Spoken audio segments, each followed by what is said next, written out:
Hello, my name is Pavel and welcome back to my channel. Today, I'm going to be reviewing some movies, but I'm going to be reviewing them in a specific way. I'm going to try review them in one single sentence. And I'm not lying, I've tried to make this intro like 5 times because I can't say the word review over and over and over again, so I'm struggling. But as I said, I'm going to try review movies in one single sentence. And if you know me, you know that that's not going to work. I'm going to be struggling.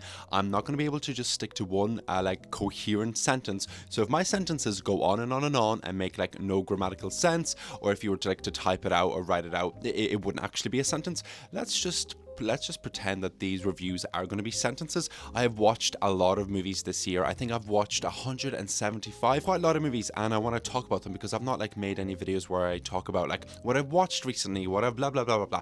I've not made those type of videos, and I just kind of wanted to sit down and talk about some things that I've watched and review them in brief segments, because sometimes when I start speaking about movies, I never shut up, and if you know me, you just know that I never shut up. Let's just get right into it because yes. Let's just move the camera over a little bit so I can like put the movies over here maybe. Yeah, that should work. So the first movie that I have watched recently is called Caroline. It's a short movie about a mother who leaves her 3 kids inside of a car while she goes to like some tax office, and her kids are stuck in the car, and it's really warm outside, and the people outside notice that the kids are in the car, and yeah, they start to freak out. The kids freak out, everybody else freaks out. I was freaking out. This short movie is 10 minutes long, and it left me feeling extremely anxious, and it was something like Shiva Baby. Like Shiva Baby made me feel so like, it felt like a horror movie without it being a horror movie, and Caroline did the exact same thing. It's incredible. It's like 10 minutes long. Go watch it. Crimes of the Future, Cronenberg. I watched this when I was extremely hungry, and I understood what he was going for, and I feel like if I was just in a better mood, I would have enjoyed this movie a little bit more, but I just did not enjoy it because of the mood I was in. And whenever you just watch like the wrong movie at the wrong time, that's kind of what it felt like. I just felt like I shouldn't have watched that movie. Then we have Stop Making Sense, the Talking Heads live music concert recording. I don't even know what you call it. It's the best like live concert I've ever watched. I've watched this like 4 or 5 times, and the remastered 4K version is coming out, I think literally like tomorrow. It actually might be even today, and it's going to be streaming, so I just really wanted to watch it before I watched the 4K version. I absolutely adore Talking Heads, and I just love how the spirit of the concert, just the beauty of performance is just captured in this concert, and it's beautiful. And if you've never listened to Talking Heads, or you just want to listen to some good music in the background, go watch/listen to Stop Making Sense, because it's absolutely fucking incredible. We have Love Lies Bleeding. I found Love Lies Bleeding not as good as Saint Maud. I really like the ideas. The performances were so strong, and I had a great time with it, but it just didn't hit me as much as Saint Maud did, and I loved Saint Maud. Notes on a Scandal. I found this movie to be,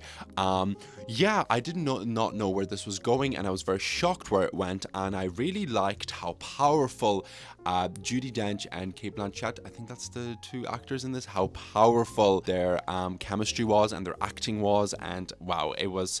if you don't know anything about Notes on a Scandal, go watch it, because it's definitely something. It's great. Then I watched Homecoming King by Hassan Minhaj, and it is a comedy special that I absolutely loved. I love, like, if you cannot tell, speaking really quick, and he speaks really quick. He covers so many topics, and within those topics, he explores something really deep, and he's always able to dig himself out of a situation. If you don't know, this year I'm trying to watch lots and lots of stand-up specials, and this is one of them that I watched, and I gave it 5 stars because it was, it was incredible. It's one of the better stand-up specials. If you like somebody that talks really quick, and he just like really fast comedy, I like it. It wasn't something like, hey, let's say something offensive, and it's gonna get laughs, but like if you get offended by it, why are you offended? Why are you so sensitive? It's not that type of comedy special. It actually has like a lot of depth to it, I feel like, and it's very meaningful, and I really loved it. Then I watched a short movie, Krisha, and the feature Krisha, which was also anxiety inducing. It's about a lady called Trisha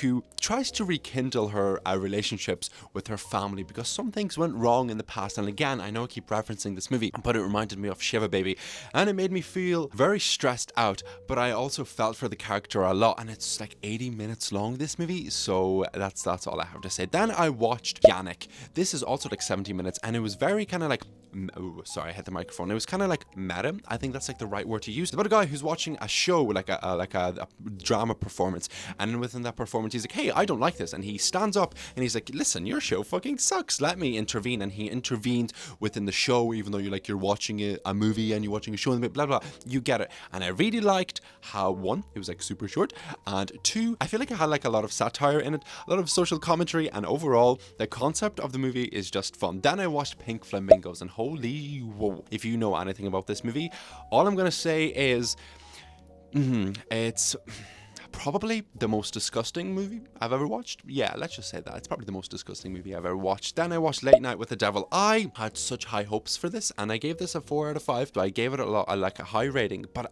something within me wanted more. I just heard so much praise about this movie. I heard so much love for this movie, and it worked. So many things worked, and I really liked the aesthetic of it, the performances, but I just wanted a little bit more, and you know, I think that's okay. Then I watched David Lynch's Lost Highway, and I absolutely loved it. I gave it a 4.5 stars.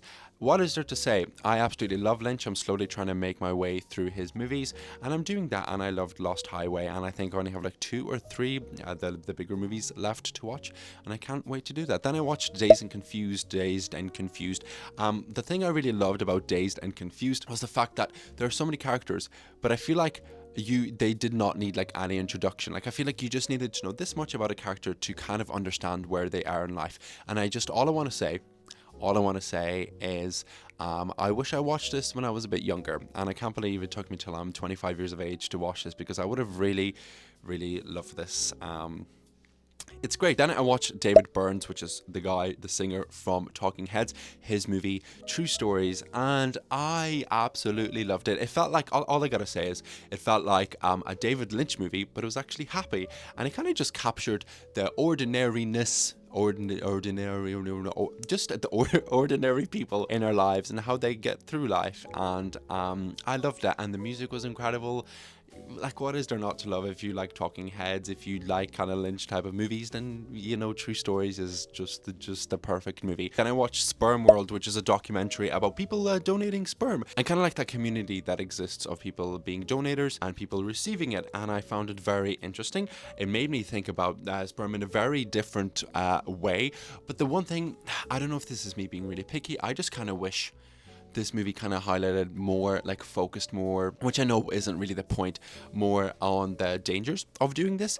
And but saying that, this documentary is still great, and I really enjoyed watching and following a lot of the characters, and I really liked how the demographic of the characters of the donators was very, very wide. And yes, I enjoyed it. Then I watched Aloners. Okay, so I feel like I'm repeating myself so much.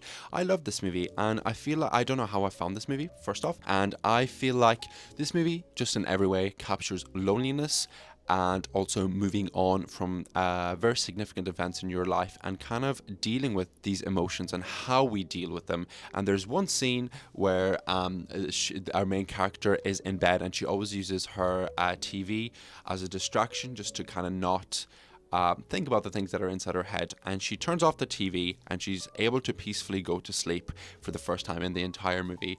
And that thing, just all I will say is, it hit me very, very hard. I really loved it. Then I watched The Beauty, which is a Lithuanian movie about childhood, and I can't believe it's still taking me so long to watch movies from Lithuania. If you don't know, I am Lithuanian. Yeah, it just captures childhood in a beautiful way. It's quite difficult to find this movie, but there's nothing else to say aside from the fact that it captures just being a kid and seeing things from a child's perspective in a very beautiful way, and the relationship between the kid and the mother is beautiful and very depressing and heartbreaking, and it's an incredible movie, and it makes me very proud to be from Lithuania.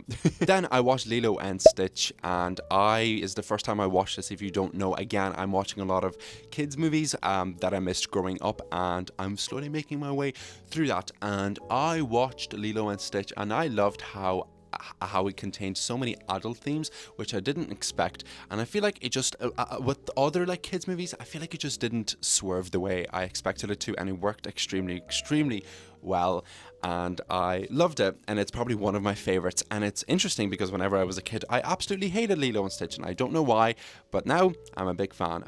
Then I went to see Monkey Man in the cinema, Dev Patel's movie, and oh my god, knowing all the behind the scenes, all the like torment this man went through to get this movie made, and watching on the big screen, I was like literally, I felt like I was an actor in my seat, because I was like jumping around, I was reacting to the movie, and I was doing exactly what the movie wanted me to do. I gave this a 5 stars because it just worked so well. Absolutely perfect. Then I watched Dan Soder's Son of Gary, which is a comedy special, and I really like Dan Soder. I really like comedians who let their jokes speak for themselves, and I feel like that works alongside Sheng Wang's Sweet and Juicy, which is also a stand-up special that worked so well for me, because I don't know, I feel like if somebody's able to just stand on stage and be like, hey, this is my joke and I'm going to tell it, and you're not like jumping around, which is fine at times, but I feel like if you're not like jumping around and you're being like really over the top and you're just trying to sell the gag through your body language or through like fart jokes or something very simple, but if you can tell your story through just words and really get a person through the screen especially to laugh, then I know that's an incredible stand-up special. Then I watched Snack Shack, which I've spoken about in a previous video, so all I will say is it perfectly captures how formative our adolescent relationships and friendships are and how important they are. And I feel like as a coming of age movie, although it's a lot more than that, it's just great, and you should definitely check it out. Then I watched Private Life, which was heartbreaking and just a good drama. I really have nothing else to say. I love Paul Giamatti and Catherine Han. I don't even know if I'm saying it correctly. And actually for this movie, I'm just going to read you my Letterboxd review, because why not? And I said, incredible character triangle. Everyone's got their difficulties, big or small. They are all navigating their own problems and paths of life. Everyone tries so hard, and I think this movie showcases that so well, alongside the main story being absolutely beautiful. And that's all I have to say. Actually, that's not all I have to say. I find movies very interesting wherever you have like older characters and you have like a younger character, and the younger characters looking up to them, but at the same time the older characters are learning a lot from the younger characters. I feel like I'm repeating myself quite a lot, but yeah, it was the dynamics that existed within this movie were absolutely incredible. Then I watched Billy Connolly's What Is Something I Said. If you've heard anything I said about the comedy special things a few minutes ago, you will probably guess that I was not a big fan of this at all. I kind of thought the jokes were so garbage, and I couldn't take a man seriously who was like being like edgy or whatever whilst he was wearing extremely long line t-shirt, which was quite funny to me. Then I watched The Green Knight, Dev Patel. Oh my gosh, it made me like our attitude towards nature and how we will all pass and nature will overtake us, and kind of like looking at mortality in the face. What do you want me to say? It was incredible. It was so great. Then I watched the 1975 At Their Very Best live from Madison Square Garden for like the 6th time. I love this band so much. I think their stage presence is incredible. The entire set, everything. You know, I literally have a 1975 tattoo on my arm. I have nothing else to say. Then I watched Saint Maud, and as I said earlier, Saint Maud compared to Love Lies Bleeding, Saint Maud just worked. I really liked how it showcased somebody just really needing a coping mechanism, but using their coping mechanism to an absolute extreme scale, but kind of seeing things through like a hazy vision and how far that will take you. And yeah, it was very depressing, and I really enjoyed it. Then I'm just going to do a few more. So then I watched stop motion. I thought it was, again, it was fine. I just put it on, and but I'm not gonna lie, by the end of the movie I was extremely bored.